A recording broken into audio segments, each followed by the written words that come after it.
उत्तर भी दफना दिया गया है। अब ये कभी नहीं लौटेगा। इसलिए जम्मू कश्मीर के नौजवानों से कहता हूं, जो लोग आपको ये पहले तो कहते थे 370 को कोई छू नहीं सकता, 35A को छू नहीं सकता, कोई तिरंगा उठाने वाला नहीं मिलेगा। आज माशाअल्लाह भारत का तिरंगा शौक से कश्मीर के लोग उठा रहे हैं। इसलिए मैं कहता हूं कि अब ये लोग पहले कहते थे कि हम 370 को बचाएंगे, उस पर लोगों को गुमराह करते थे। अब ये लोग गुमराह कर रहे हैं लोगों को कि हम 370 वापस लाएंगे। इससे बड़ा झूठ दिन के उजाले में कुछ नहीं हो सकता जो वो बता रहे हैं। हम यहाँ लोकल बॉडी का जो चुनाव है उसमें चुनाव लड़ रहे हैं और जम्मू कश्मीर में अनुराग ठाकुर जी प्रभारी हैं तरुण चुनाव के। हम और अनुराग ठाकुर और संजय भाटिया जी इलेक्शन के लिए जुड़े हैं और लोग जम्मू आज आए हैं, जम्मू का काम देख रहे हैं। मेरे जिम्मे घाटी की जिम्मेदारी है एज ए इलेक्शन इंचार्ज इन घाटी, मतलब कश्मीर का, कश्मीर वैली का। तो मैं इलेक्शन तक आपको मिलने वाला हूँ, उसके बाद भी मिलने वाला हूँ, लेकिन इलेक्शन में कंटिन्यू रहूँगा। अभी मैं 4 दिन हूँ, फिर आ जाऊँगा। मैंने कहा थोड़ा देख लूँ, मिल लूँ। देखिए कांग्रेस कितना डरती है हम लोगों से, कांपने लगती। मोदी जी अमित शाह जी का नाम सुन के रात में जग जाते हैं ये कांग्रेस के लोग। ये लोग बड़ी बड़ी बातें करते हैं और जब अमित शाह जी ने कांग्रेस के चेहरे से हिजाब हटा दिया तब कांग्रेस गुपकार से भाग गई। पहले तो गुपचुप तरीके से गुपकार की पार्ट थी, अब कांग्रेस कह रही नहीं, हम नहीं है, क्योंकि कांग्रेस को डर लगता है कि यहाँ गुपचुप तरीके से अगर गुपकार अलायंस में गई, गुपकार गैंग में गई, तो फिर कांग्रेस का नाम, कांग्रेस आई नहीं, कांग्रेस गुपकार हो जाएगा। और पूरे मुल्क में कांग्रेस डर के कांग्रेस मोहब्बत में नहीं हटी है। आज भी कांग्रेस पर्दे के पीछे है। तो कांग्रेस को कहता हूं, इधर से ताक झांक मत करो। हमने एक्सपोज किया कांग्रेस को। इधर चिलमन से हम झांकें, उधर चिलमन से तुम झांको, लगा दो आग चिलमन को, न हम झांके न तुम झांको। ये कांग्रेस है। जो गुपकार गैंग है, गैंग तो हमारे यहाँ बिहार झारखंड में वासेपुर गैंग देखा होगा आपने, वो गैंग ऑफ वासेपुर। ये जो गैंग ऑफ गुपकार है, जिन्होंने सिर्फ अपना और अपने फैमिली का भला किया, अगर कश्मीरियों का भला किया होता तो आज उनकी मकबूलियत होती। आज उनकी मकबूलियत नहीं है। आज वो खुल के कश्मीर में घूमने की हालत में नहीं है। जनता सवाल पूछना चाहती। 3 पीढ़ी सबकी सरकार में रही है, हुकूमत में रही, क्या किया आपने?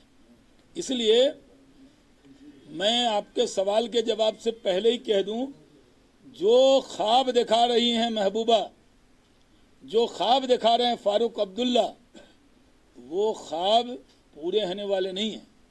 मान लीजिए मेरे वालिद का इंतकाल हो गया और मैं अपने बच्चे को कहूं बेटा दादा आएंगे, तो दादा नहीं आएंगे। कोई मैं बहुत दिनों के बाद श्रीनगर आया हूं।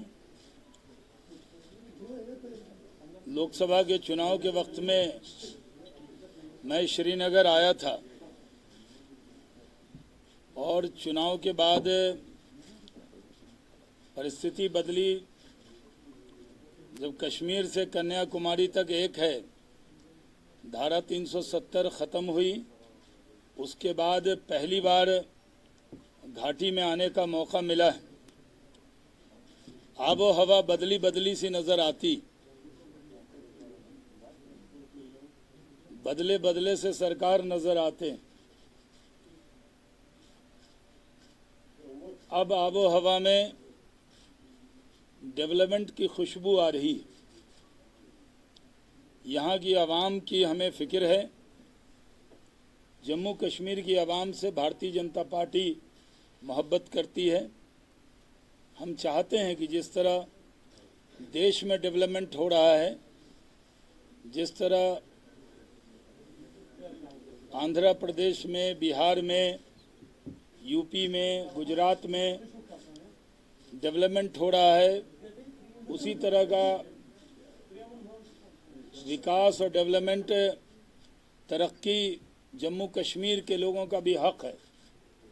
जम्मू कश्मीर के अवाम का हक है, उनका ये राइट है और हमारे लिए फरीज़ा है कि हम डेवलपमेंट करें।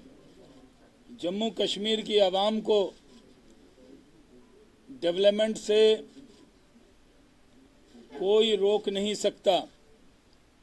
पहले जो हुकूमत रही है वो सिर्फ अपना और अपने परिवार का। पहले एनसी और पीडीपी के नेताओं से पूछा जाता था कि आपने क्या डेवलपमेंट किया, तो उन्होंने कहा देखिए हमारे रिश्तेदारों का कितना बड़ा बड़ा मकान है, हमारे बच्चे कितनी तरक्की कर रहे हैं, हम मुख्यमंत्री थे, हमारे बच्चे भी हो गए हैं, लेकिन किसी गरीब के कश्मीरी बच्चों की फिक्र उन्होंने नहीं की। वो ये मानते हैं कि अपने फैमिली का और अपने परिवार का, अपने रिश्तेदारों का भला करना कश्मीर का भला हो गया। हम परिवारवाद के खिलाफ लोग हैं। हमने बिहार में चुनाव लड़ा, एक भी नेता के बेटा बेटी को टिकट नहीं दिया। मैं भारतीय जनता पार्टी का जो पार्लियामेंट्री बोर्ड है, सेंट्रल इलेक्शन कमेटी जो उम्मीदवार तय करता है, उसके अंदर भी मैं सदस्य हूँ, जो 10 लोगों की कमेटी। और मैंने देखा है कि हम परिवारवाद के खिलाफ हैं। इसलिए हमारी कथनी और करनी एक है। जो हम बोलते हैं वो करते हैं।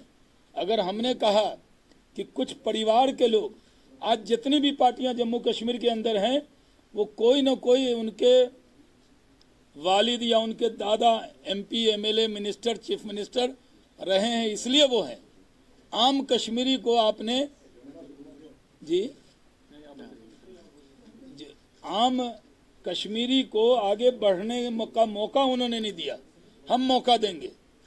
नरेंद्र मोदी जी का कमिटमेंट है कि जम्मू कश्मीर की आवाम पर हम खास तौर पर ध्यान देंगे। जम्मू कश्मीर की आवाम के हाथ में हम कलम दे रहे हैं और उनसे कह रहे हैं कि आप अपने कलम से अपनी तकदीर लिखिए, यानी अपने वोट से लिखिए। धारा 370 खत्म हो गई। जिस तरह हम ये मानते हैं कि किसी की मौत होने के बाद वो कब्र से जिंदा नहीं लौटता, धारा 370 कभी नहीं लौटेगी। ये बात एकदम सही है। इसमें लद्दाख डेवलपमेंट काउंसिल इलेक्शंस की बात करते तो वहाँ पे भारतीय जनता पार्टी साथ दे रही है नेशनल कॉन्फ्रेंस को, वो कोऑर्डिनेट करने वाले हैं। तो यहाँ पर अगर वो आपके दुश्मन है, देश के दुश्मन है, तो लद्दाख जाकर के ये नीति हमने देश का दुश्मन कब कहा? क्यों मेरी जबान में अरे सब हर नहीं, अभी मेरी प्रेस है, मैं जो बोलूंगा उसका जवाब है। और किसी नेता के बयान पर जवाब लेना है वो लीजिए। मैं कह रहा हूँ कि हमने वो कश्मीरी नौजवान जिन्होंने ख्वाब देखा था, जो जन्नत था, उसको दोज़ख बनाने का काम करने वाले वो गैंग के लोग हैं। वो सिर्फ अपने बच्चों के लिए फारूक अब्दुल्ला इसलिए दुबले हुए जा रहे हैं कि उमर को कैसे फिर से आगे करना है। महबूबा मुफ्ती सोच रही हैं कि मुफ्ती सईद साहब की तरह मुझे कैसे आगे होना है। वो अपने लिए जी रहे हैं, हम जम्मू कश्मीर की आवाम के लिए जिएंगे। और जहाँ तक सवाल है अलग अलग जगह, ये दोनों पार्टियां हमारे साथ रही हैं। हमारे साथ रहती थी तो महबूबा क्या बोलती थी? कहती थी जब पत्थर चलाओगे तो क्या चॉकलेट मिलेगा?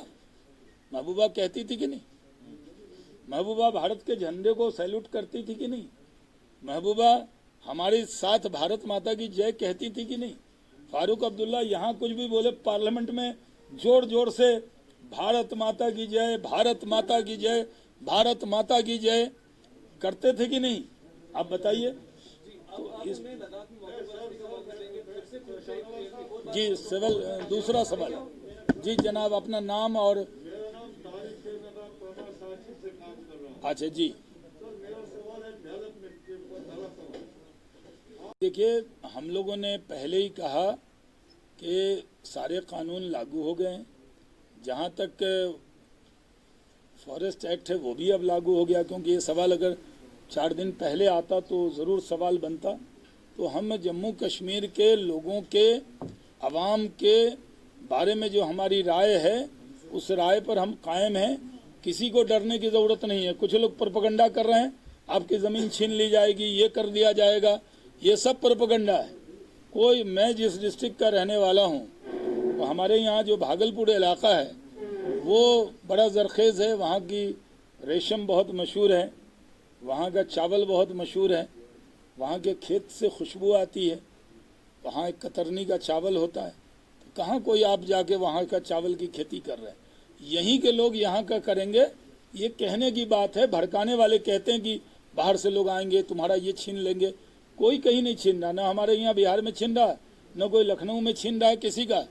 1-2-4% लोग तो हर जगह जाते हैं, जैसे यूपी में नोएडा में, गुड़गांव में लोग फ्लैट खरीदने आते हैं। तो इस तरह से इस पर भड़काने की ज़रूरत नहीं है किसी को। जो लोगों ने भड़काया गलत भड़काया है, और जो गुजर बकरवाल कम्युनिटी है उसके हकूक़ की भी पूरी हिफाजत करेंगे। जी जी, मुझे बताएं, क्या माजी में कुछ फैसले जो बीजेपी ने किए, कुछ फैसलों पर आपको अभी भी अफसोस है? फैसला नंबर 1, जब मुफ्ती मोहम्मद सईद का इंतकाल हुआ उसके बाद कुछ महीने लगे बीजेपी की तरफ से वर्कआउट करने के लिए पीडीपी के साथ अलायंस हो जाए। क्या अब हम माजी में नहीं जाएंगे? क्या बीजेपी को पछतावा है कि उस वक्त पीडीपी के साथ नहीं जाना चाहिए था, ताकि आज लोग एतबार करते हैं कि वाकई ये लोग जो गुपकार को मुख्तलिफ नामों से आजकल गिनाते हैं सही है गलत है? छोड़ो कल की बातें, कल की बात पुरानी। नए दौर में मोदी के साथ लिखेंगे कश्मीर में नई कहानी।